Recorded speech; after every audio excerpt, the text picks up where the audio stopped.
Votre première année conservatrice est finie. Comment s'est passée l'année 2011-2012? Écoute, la réalité, c'est qu'avec un gouvernement majoritaire conservateur, c'est très difficile de faire bouger ce gouvernement sur quoi que ce soit. Quand c'était au moins minoritaire, ils savaient qu'ils devaient avoir l'appui d'une certaine partie de la Chambre pour pouvoir passer quoi que ce soit. Maintenant qu'ils sont majoritaires, ils se fient complètement et de l'opposition et des experts et de ce que la population qui n'a pas voté pour eux voudrait voir. Et c'est extrêmement frustrant, d'autant plus que c'est correct, ils ont une majorité, ils peuvent passer les lois qu'ils veulent, mais c'est pas juste assez de faire ça. Ils utilisent leur majorité pour éliminer les voix qui leur contredisent, qui sont en opposition, pour vraiment rendre l'opposition aussi inefficace que possible. Comment se porte le Parti libéral? Le Parti libéral est dans un moment de grande opportunité, évidemment de grande crise qui vient avec, mais on voit de plus en plus une scène politique au pays qui se polarise au fédéral entre gauche et droite, le NPD à gauche, le Parti conservateur à droite. Et la tendance, si elle se maintient, c'est vers d'avoir un système très comme les Américains, où les gens seraient rouges ou bleus, rouge ou blanc, blanc ou noir. Les choix sont évidents dans leur contraste. Aux États-Unis, c'est rouge ou bleu, mais ici, ce serait bleu ou orange. Tout ça pour dire, on s'en va dans une direction où les choix sont tellement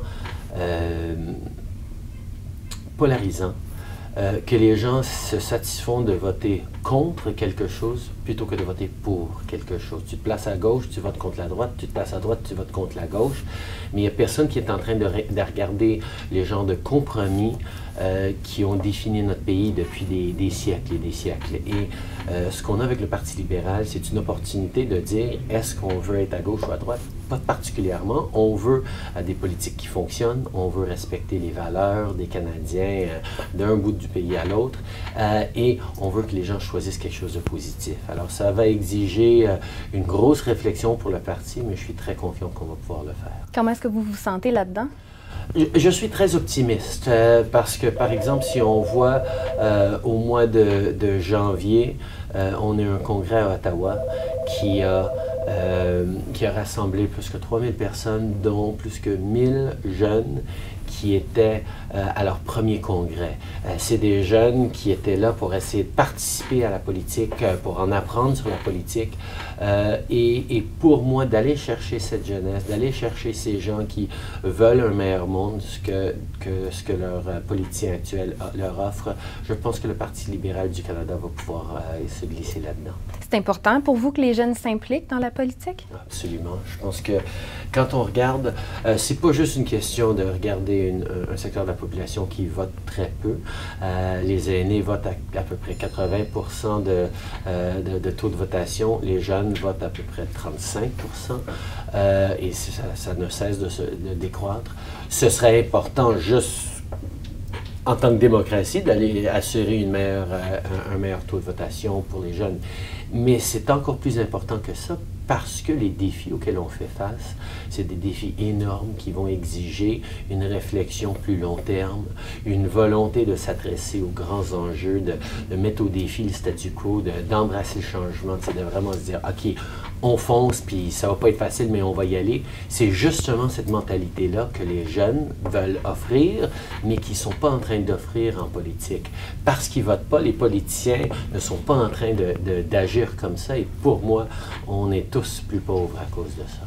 J'ai vu que vous vous impliquez beaucoup auprès de la jeunesse. Cette fin de semaine, ça a passé dans les réseaux sociaux que vous avez participé à un groupe de politique un peu? C'est le genre de choses que vous faites souvent? Oui, je le fais n'importe quand que je suis invité. Il y a des jeunes de la rue Boyer qui m'ont invité venir parler politique. Ils m'ont invité jeudi soir pour le vendredi soir. Moi, ça tombait bien. J'étais à la maison. J'ai dit à Sophie que oui, j'allais parler politique avec des jeunes après que nos enfants soient couchés. Elle a dit, vas-y. Et il y avait trentaine, quarantaine de jeunes de l'arrondissement surtout, mais aussi de partout en ville, qui voulaient juste parler politique. Puis j'étais impressionné et étonné de voir qu'il y en avait beaucoup qui me parlaient du processus politique. Là. Comment est-ce qu'on va se sentir que notre vote est plus important?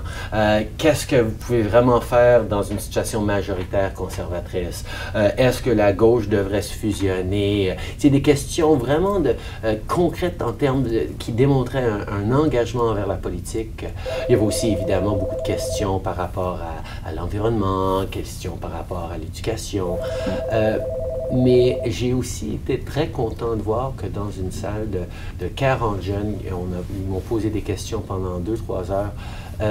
Pas une fois la question nationale n'est survenue. Ah non? Il n'y a pas eu question de souveraineté. Et il y avait des souverainistes là, et moi, on voyait que c'était là, mais c'était pas l'enjeu. C'était vraiment plus axé sur, OK, voilà nos gros défis, il va falloir qu'on commence à les adresser, qu'on le fasse dans un Québec indépendant ou à l'intérieur du Canada.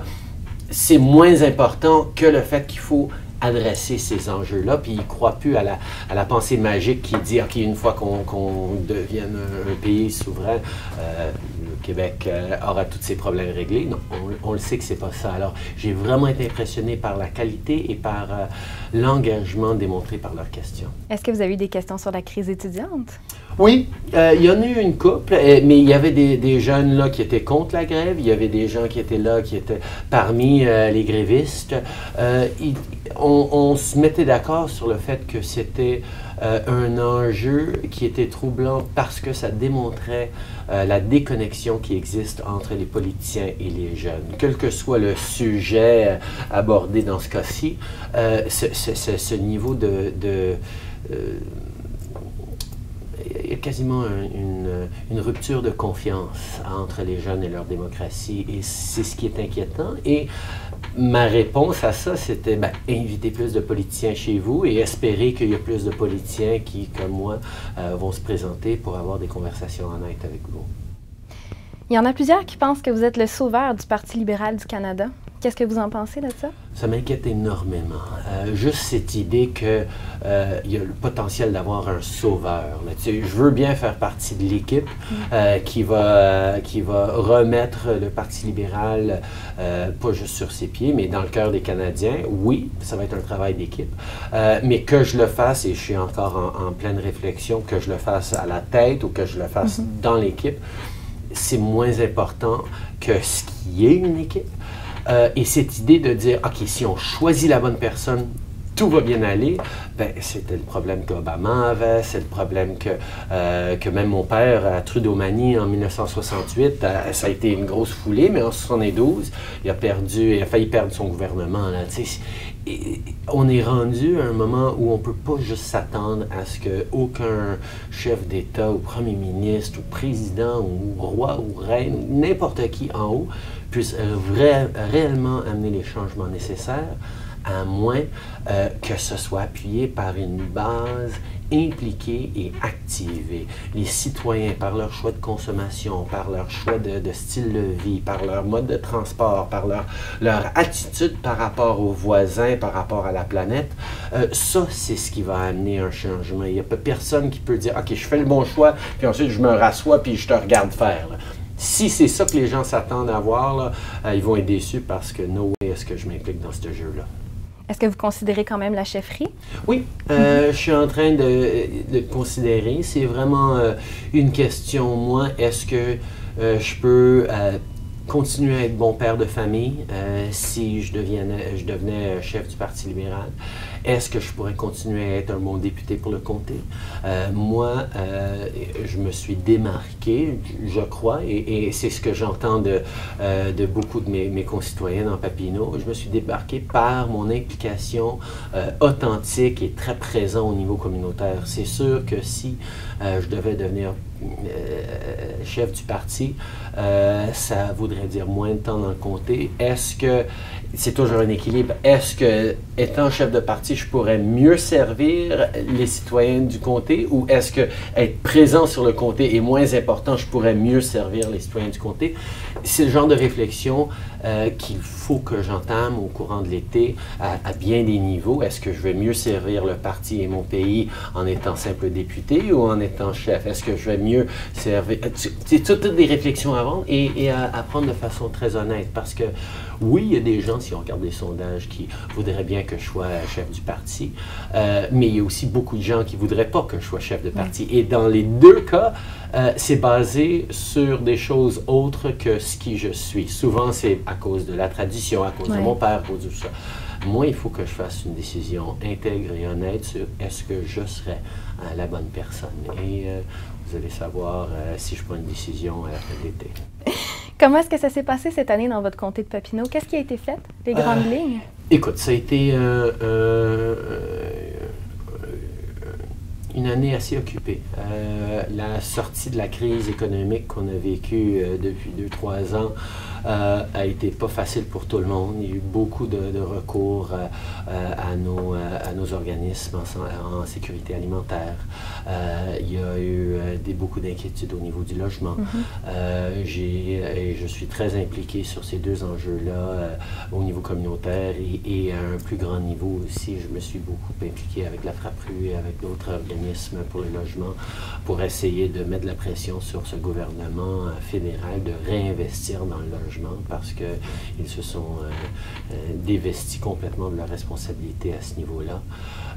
Au niveau de la sécurité alimentaire, il faut se voir que Parc Extension, Villeray et Saint-Michel ont 3 différentes approches à un défi qui les rassemble. Il y a beaucoup plus d'emphase sur des petits organismes avec du membership dans Parc Extension, puis ça, il faut le répandre un petit peu plus.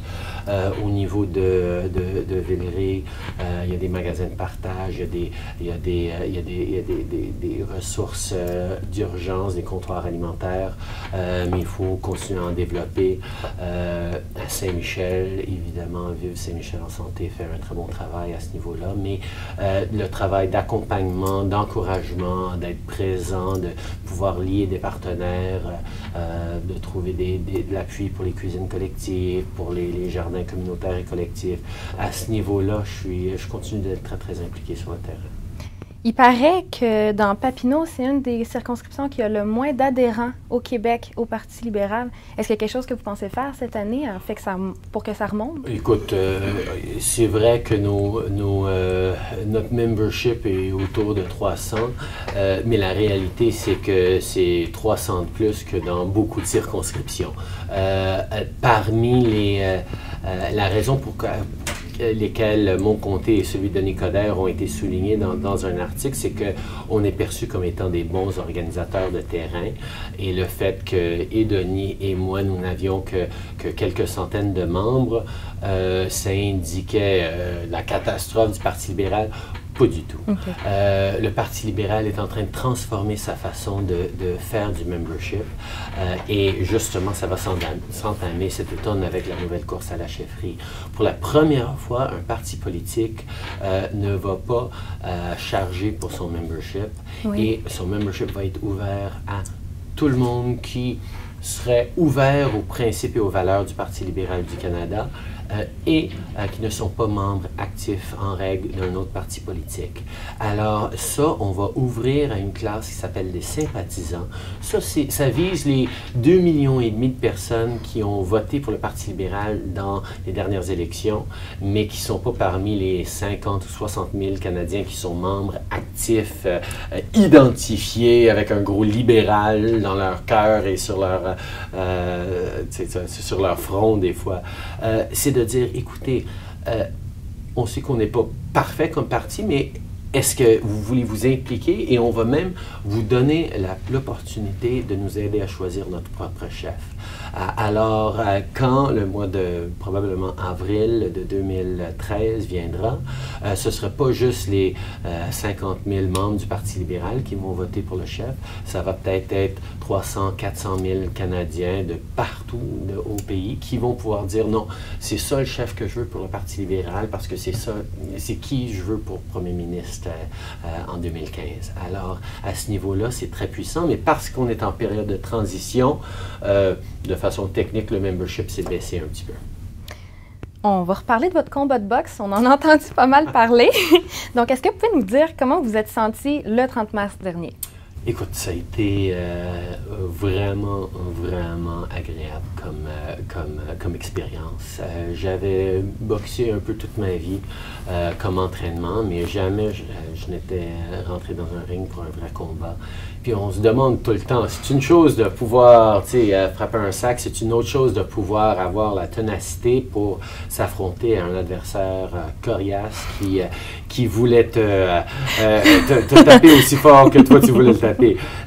Tout ça pour dire, ça a été une expérience d'abord qui a été extrêmement positive parce qu'on a pu aller chercher autour d'un quart $250 000 à 250 000 pour de la recherche contre le cancer dans la région d'Ottawa. Donc déjà, en partant, tout le monde est gagnant. Ensuite, le fait qu'il y avait beaucoup de gens qui s'attendaient à ce que je puisse pas tenir longtemps contre ce monstre que j'avais choisi comme adversaire, le sénateur Patrick Brazeau, qui était connu pour ses tatous, ses gros bras, puis son historique dans les forces armées canadiennes, sa ceinture noire, deuxième dan en karaté. Il y avait toutes les raisons de dire « Ah non, Trudeau, t'as fait une grosse erreur ». Mais effectivement, j'avais bien calculé. Je me suis surtout très bien entraîné avec mon grand ami et mon coach Ali Nestor de Ali et les Princes de la rue sur Crémazie dans Saint-Michel qui m'a entraîné de façon très très sérieuse et de travailler avec lui et les jeunes princes de la rue m'a donné beaucoup de confiance et de capacité et de discipline pour pouvoir réussir ce combat. Pourquoi est-ce que vous aviez choisi la cause du cancer? Parce qu'évidemment, à chaque année, je m'implique pour différentes causes qui visent le cancer, que ce soit avec ma femme pour le cancer du sein, ou que ce soit pour Procure et le cancer de la prostate, ou que ce soit la recherche par rapport au cancer. Il n'y a pas une famille qui n'est pas touchée par le cancer. Et pour moi, de pouvoir faire quelque chose que je voulais faire depuis longtemps, c'est-à-dire faire un vrai combat de boxe, et jumeler ça à une cause qui me tient énormément à cœur, qui touche tout le monde, le cancer. J'ai aussi en même temps été ambassadeur du mois de la jonquille pour le Québec, pour attirer plus d'attention et lutter contre le cancer. Et vous avez fermé la porte à un combat revanche. Est-ce qu'on va quand même revoir vos capacités de boxeur pour une autre cause, peut-être? J'espère que je vais pouvoir continuer à boxer comme entraînement, mais en termes de vrais combats comme ça, j'ai fait ça une fois, j'ai pu le rayer de la liste de choses que je voulais faire. L'expérience est complète. L'expérience est complète, et bien que je vais continuer de m'entraîner et encourager les jeunes de s'impliquer, je ne vais plus jamais avoir d'après moi, et surtout d'après Sophie, ma femme, je n'aurai plus jamais un vrai combat comme ça. Cette année, c'est les 100 ans du quartier Saint-Michel. Est-ce que vous allez vous impliquer dans les activités? Absolument. Ça fait déjà 2-3 ans que je m'implique à la préparation des 100 ans du centenaire de Saint-Michel. Je sais que Claude Bricot, en tant que président, est très, très actif à ce niveau-là. Il fait une très bonne job. Je vois qu'il y a régulièrement plein d'activités. J'ai été très content d'abord d'avoir été très utile pour aller chercher le financement du fédéral à ce niveau-là. J'ai travaillé avec les gens de Saint-Michel pour s'assurer qu'on ait une demande que le ministre de Patrimoine conservateur n'a pas pu refuser, et je suis reconnaissant à James Moore pour ça, mais réellement je suis très très content d'être sur le terrain, de participer dans différentes activités. Il n'y a rien jusqu'à présent qui s'est donné, mais pendant le reste de l'été et surtout à l'automne, je serai autour. Finalement, j'aimerais qu'on parle de votre implication sur les réseaux sociaux. Vous tweetez souvent. Est-ce que c'est important maintenant pour les hommes politiques d'être sur les réseaux? C'est important pour ceux qui ont quelque chose à dire sur les réseaux sociaux. S'il y a un politicien qui passait son temps à tout simplement donner une revue de presse, les communiqués de presse par Twitter, c'est pas quelque chose que les gens prendraient, je dirais. Perds pas ton temps à gazouiller, c'est pas nécessaire. Mais pour moi, j'essaie de garder un niveau très engagé, et surtout, je suis quelqu'un qui passe beaucoup de temps à être dans le comté, avoir une emphase dans le comté, dans tout ce que je fais sur le terrain. Twitter, c'est un outil que j'utilise souvent pour parler ailleurs au Canada. C'est beaucoup plus anglophone comme outil que francophone. Moi, ça me frustre parce que je gazouille pas assez en français. Et il y a des gens régulièrement qui me le font remarquer. Mais si on pose une question, si j'ai quelque chose à dire qui est particulièrement en français, je le fais tout le temps en français. C'est juste que ça fonctionne beaucoup au niveau des interactions. Et si la seule façon qu'on interagit avec moi, c'est pour dire ah ouais, Trudeau parle plus en français, je dis OK, je comprends, mais dis-moi quelque chose et on va avoir une conversation. Alors, je sais que j'ai de l'amélioration à faire là-dessus, mais c'est quelque chose qui me tient énormément à cœur de garder une authenticité et une proximité avec les gens sur les médias sociaux. Bon, on vous remercie beaucoup. On vous souhaite des bonnes vacances. Bien, ça me fait vraiment plaisir.